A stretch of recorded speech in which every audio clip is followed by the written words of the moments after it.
club football and its importance, but we'll get there. You've Liverpool, Manchester City this evening in the Carabao Cup. Mo Salah starting. All right, okay. There you go. So I haven't seen Stepping the on Richie's toes there, Nathan. I apologise. Richie McCormack, good evening.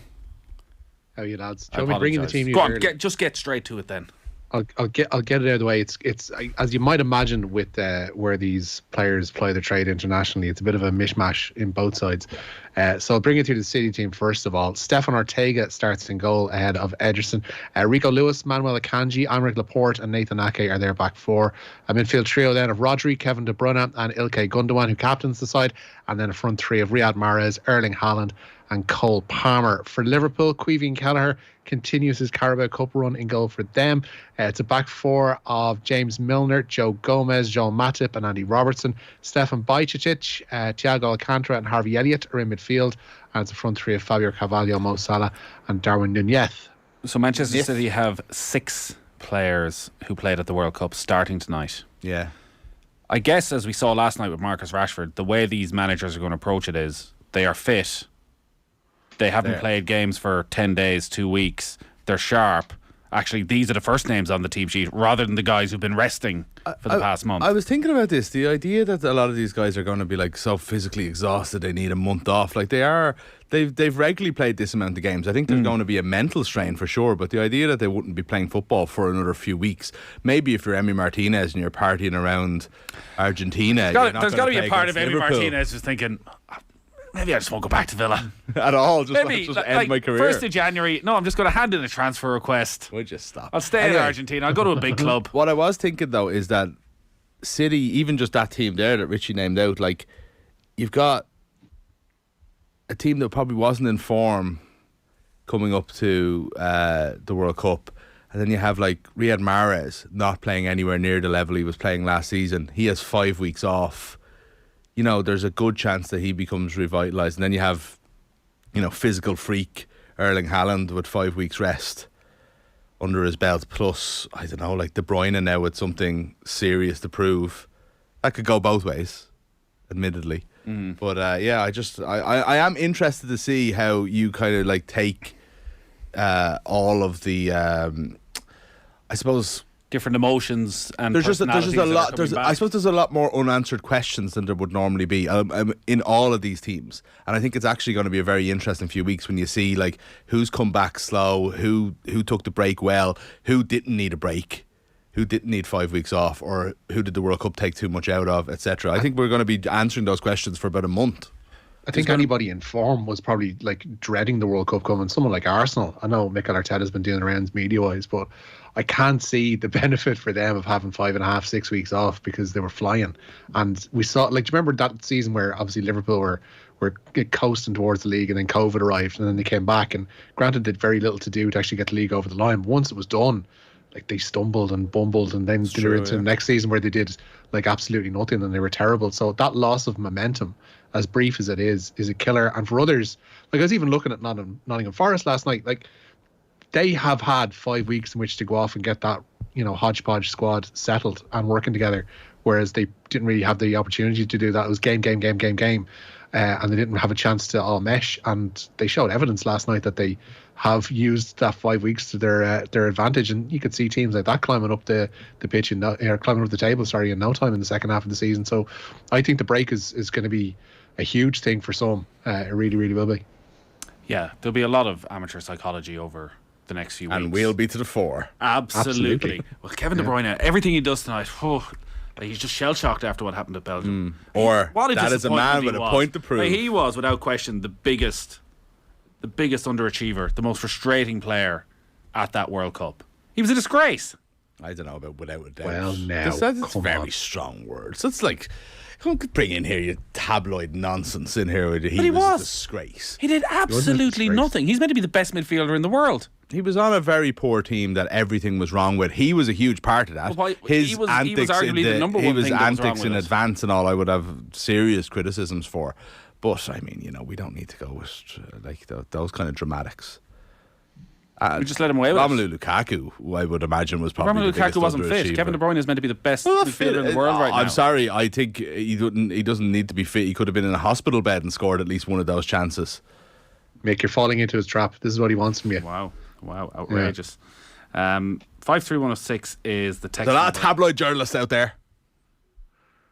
If you want to get in touch. So we keep you up to date with that throughout the evening. Where do you want to get started, Richie?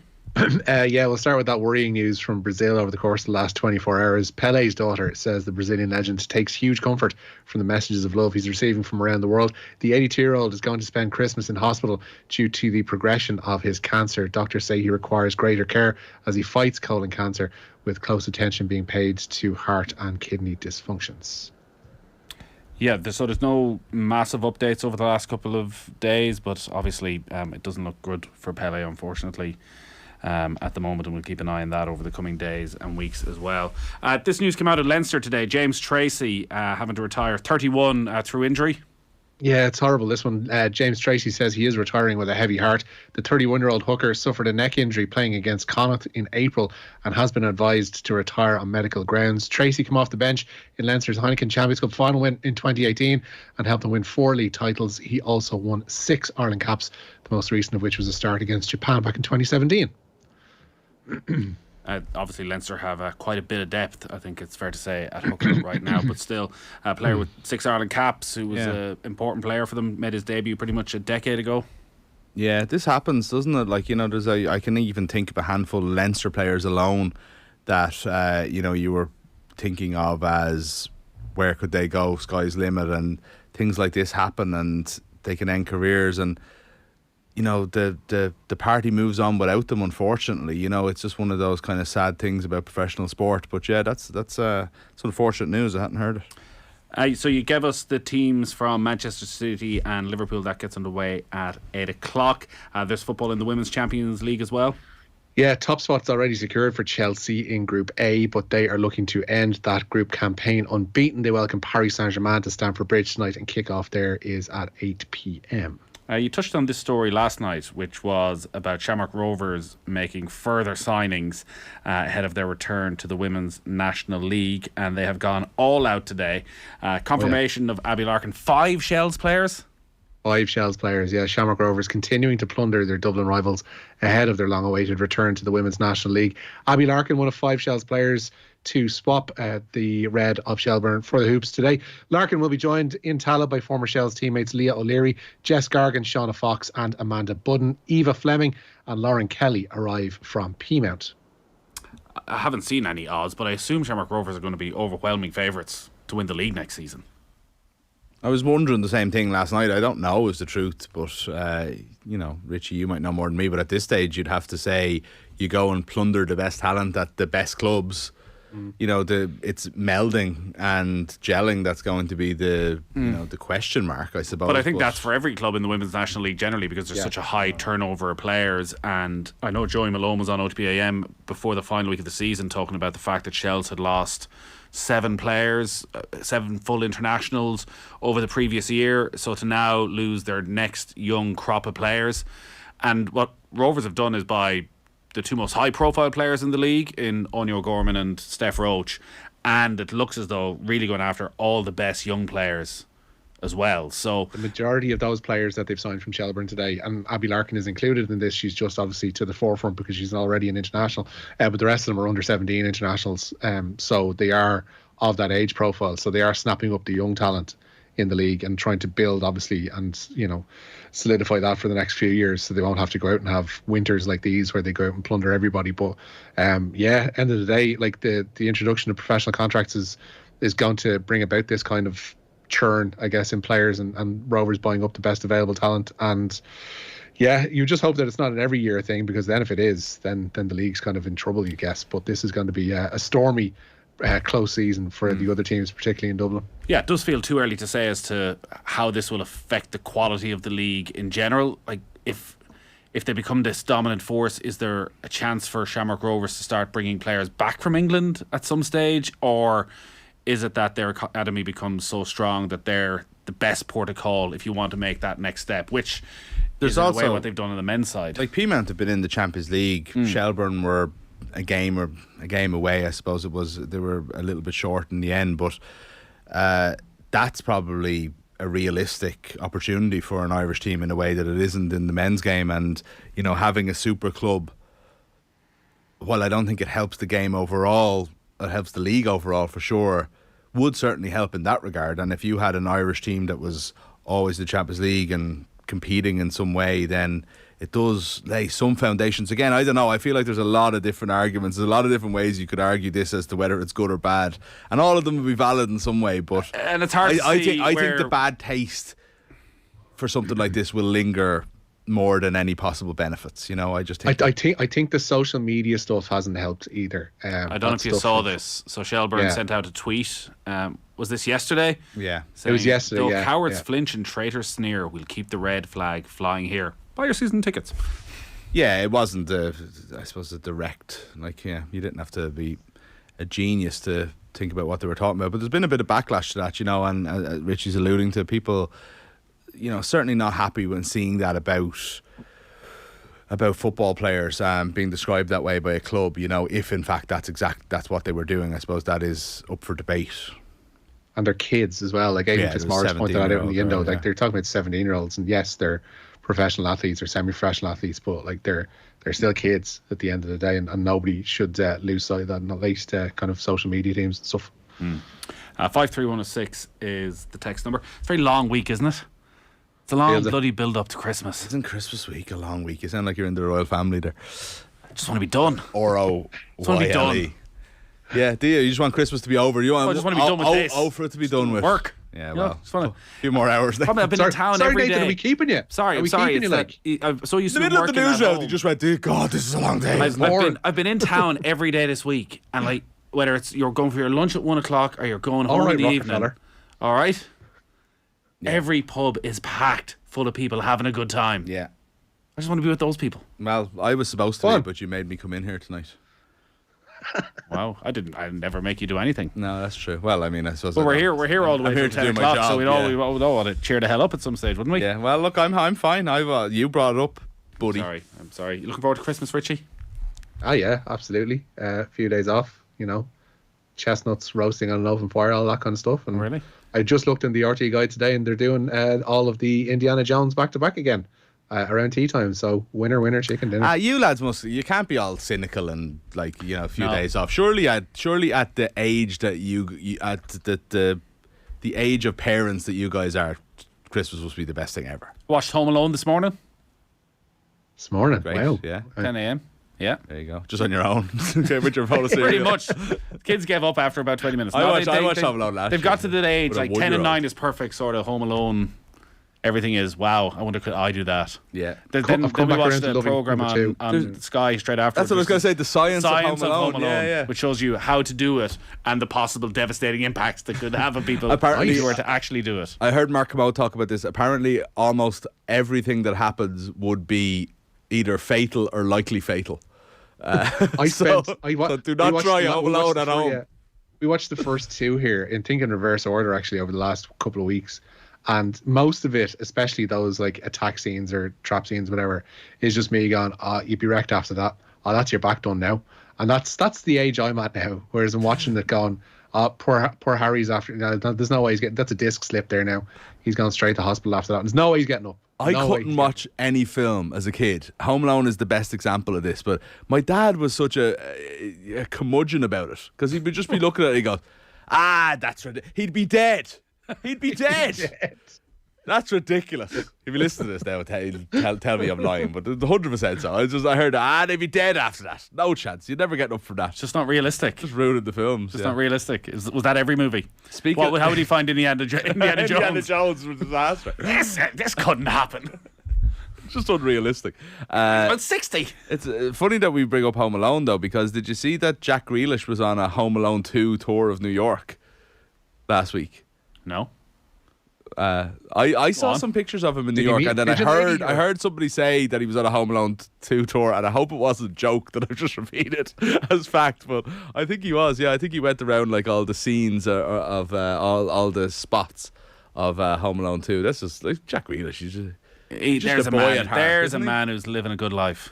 Yeah, just a boy at heart. I haven't watched Home Alone 2 since it came out, and I know a lot of people say it's better than the original Home Alone, which I just can't imagine. Donald Trump. I wouldn't say it's better. It's great. It does have that awful Trump cameo, but the scene where Marv gets electrocuted still, and his scream that accompanies it is just cinematic perfection. It's brilliant. I didn't think Home Alone was coming up, but I didn't know I was so full of Home Alone trivia. But I saw somebody also recently point out that Donald Trump's cameo is unintentionally so Trumpian because Kevin, Macaulay Culkin, asks him what way the lobby is, and Trump points down the corridor and says down the corridor and to the left, and Kevin runs down the corridor and turns right and goes straight into the lobby. Trump was lying to the little kid. You must be excited for Christmas, Mick. Oh yeah, I'm very excited. I'm always excited for Christmas. Are you? Yeah. All right. What else should I be watching? Just Friends. No, yeah, it's just Friends. The film with Ryan Reynolds and Amy Smart. Oh, that's brilliant. Yeah. Is that a Christmas movie? Yeah, it is. Yeah. It's all set around Christmas. Really underrated. Funny as hell. Yeah, it's great. That's a very good film, actually. Yeah, I don't know if I would have picked it. Is it for the it's kids? a very random thing to just. Oh pick God, out. no. Okay. No. I'm sitting there at 10 a.m. tomorrow morning going, Richie. Polar Express. one of my favorite Christmas stories is generally I'm in town. I come into town. My one Dublin tradition is I now come into town on Christmas Eve morning, and sometimes I might have left stuff in here that I need to pick up. Oh yeah. So about 4 years ago, I came in here to pick up some stuff with my then I think 6-year-old, and Richie was working that day. And was sitting up on the far side, and I was approaching up the office, and he obviously heard me talking, and as the way we talk to each other in this building, he turned around and called me something as I was walking up in front of my child, which was fine. We're all sat down for Christmas dinner the next day, and my 6-year-old pops up with Richie's.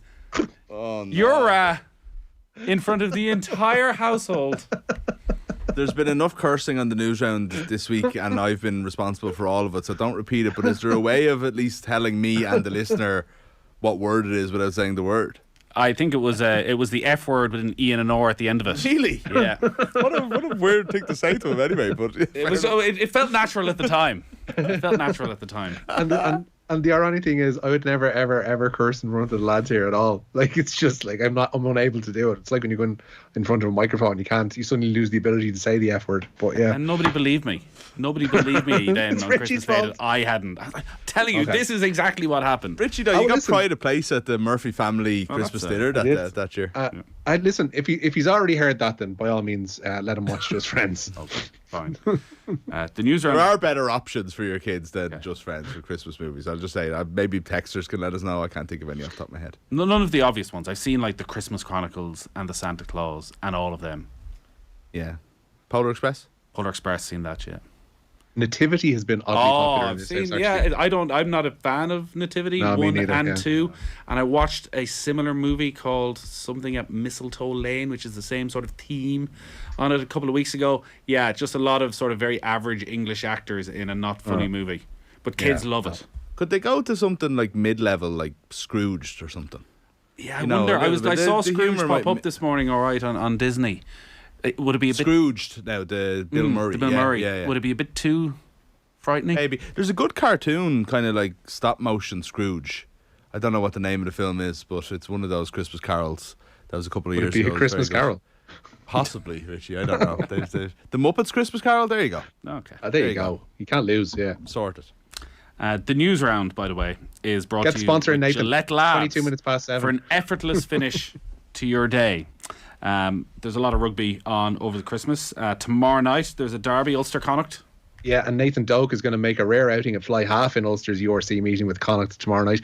Ordinarily, a scrum half, he replaces the injured Billy Burns with John Cooney remaining at number 9. On the flanks of the scrum, Dave McCann and Marcus Ray come in for Sam Carter and Dwayne Vermeulen. Mac Hansen is restored to a Connacht side that shows a full 12 changes from last week's Challenge Cup win away to Brive. Jack Carty, Finlay Beelum and Cian Prendergast also return, and Connacht's Director of Rugby Andy Friend said today that Gavin Thornbury is unlikely to play again this season. The lock underwent surgery on a knee tendon issue earlier this week. This story out of Benetton, I just was reading up on it a little bit earlier on. It's pretty disgusting what happened. You might fill us in. Yeah, it's developing almost hour by hour, but Benetton has suspended this evening one of their players following a racist incident aimed at their prop Sheriff Traore. The Guinea-born Italy international received a rotten banana as part of a secret Santa event. Traore announced last night that he had accepted an apology from his teammates, but this afternoon the United Rugby Championship demanded firm action to be taken. Following that, the federal prosecutor has now got involved, with Benetton suspending the player in question until that investigation into the matter from the feds is complete. What do you say about something like this? Like, it's just... It's Well, actually hard to believe that, like... Someone could be that stupid. Someone could be that stupid, yeah. I think Benetton the club's have handled it reaction badly. hasn't been great either. Yeah. Yeah, Benetton handled it badly, whereby they didn't say that there's going to be, from the jump, they didn't mention an investigation. They didn't outwardly apologise. They basically just said that racism has no home here, has no part, which is obviously admirable and true. You would imagine, but there was no sense of an investigation or bringing somebody to account. And that's when the ORC got involved. And subsequently, even though there's been an apology and even though it's been accepted, you are talking about a racist incident here. And that's why the federal prosecutor has now gotten involved on foot of the ORC, saying they want a full investigation and I guess outcome from what has gone on here. But like a stupid, like a blindly stupid situation to start off with, and then just poorly handled by the club afterwards, and somebody's going to end up with a long suspension after it, you think. Rugby obviously now is a never-ending game. Each match seems to go on for at least 2 hours. So World Rugby had a meeting last month, I think, about this as the tweaks they could make, and they're implementing them pretty quickly. Yeah, a few of them are going to come in as soon as January 1st. It doesn't seem, though, according to Rory O'Connor, tweeted earlier on to say that they won't be in play for the New Year's Day derbies. But however, kickers are going to have 90 seconds to take a conversion from the reward of a try, 60 seconds to take a penalty. There'll be less reliance on television match officials. Scrums will have to come together inside 30 seconds, and lineouts almost immediately as they look to speed things up and end these 100-minute games. This is a good thing. I'll be interested to see. They might, a good couple of weeks, lots of penalties, then big stakes in Six Nations, say, not that far away. It'll be almost up to referees, and we'll know after 2 rounds of the Six Nations whether this is real or not. Because if they don't implement it for the Six Nations, they can't come back in April and then decide they're going hard on it again. So it'll be up to the implementation, I think. But I think overall people will be happy to see this because. Yeah, God, I mean, football following the lead of it at the World Cup, but like rugby games are just interminable at the moment. Well, are they going to put it up on the big screen as to how many seconds you have? I think so. Yeah, I think they are going to shot have the clock. actual shot clocks in play. Yeah. Okay. Just make. I've massive breaking news for you, by the way. This is from Kaveh Solikol from Sky News, who has just told us that FIFA President Gianni Infantino followed 303 people on Instagram only. One of them was Salt Bay. Not anymore. Unfollowed. Wow. More as we get it. But FIFA did say that they're going to be looking into why certain personnel, non-playing personnel, non-staff, were allowed onto the pitch for Sunday celebrations. But that is huge news tonight. Gianni Infantino has unfollowed.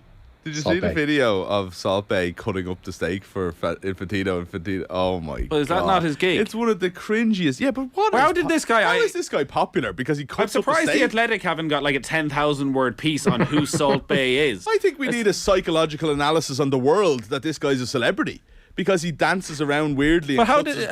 what are his origins of celebrity? When did it become acceptable to pay $1,000 for steak just because he cuts it up in a weird manner and throws a bit of salt on it? Because it's like they don't even. It also look. Instagram loves. They're the worst looking steaks I've ever seen by the time they're finished. Fatty as well, yeah. Come on, Richie. This is your area of knowledge, is it not? Fat equals flavour. That's what I've learned from numerous cooking shows.